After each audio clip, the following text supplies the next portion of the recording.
Guys, so I am going to share with you my 3 favorite websites as a travel agent. Okay, so this is my very first website that I absolutely love, and it is Canva. I was able to create this amazing flyer for my client, and what I love most about Canva is if you're not super creative, you can use a template and then you can design it to match your style. That's exactly what I did with this flyer. Actually, I used a template, I uploaded it with my words, and now my client, he was so impressed by this. I used some of his images from social media to create this super cool promotional flyer for his 30th birthday that he'll be celebrating in Cabo, Mexico. Next, you guys, I absolutely love a website called Cognito Forms. Okay, now with Cognito Forms, you're able to customize a form, and after people fill out all of their information, you can actually download the Excel document, and you can do things like collect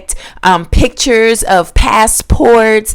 You can have them upload different types of documents, whatever you want to do. So whenever I do group trips, I like to create a form so I can get all the necessary information and it's in one place. It's also a great way for me to communicate with my clients, let them know all the people that signed up for their group trip. Cognito Forms, it's the best.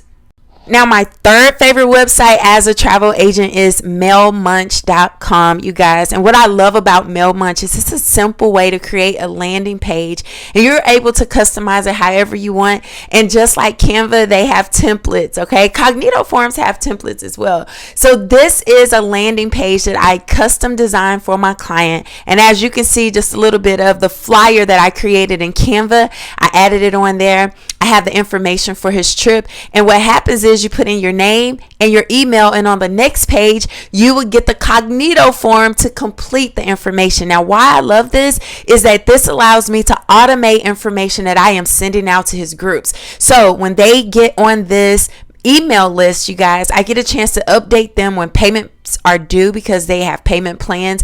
I get a chance to update them on activities, and even during the trip, they will still be receiving emails from me as their travel agent. So these are my favorite websites. I hope this information was helpful. If you would like to learn how you can become an independent travel agent, click the link in my bio or go to jointhetravelqueen.com.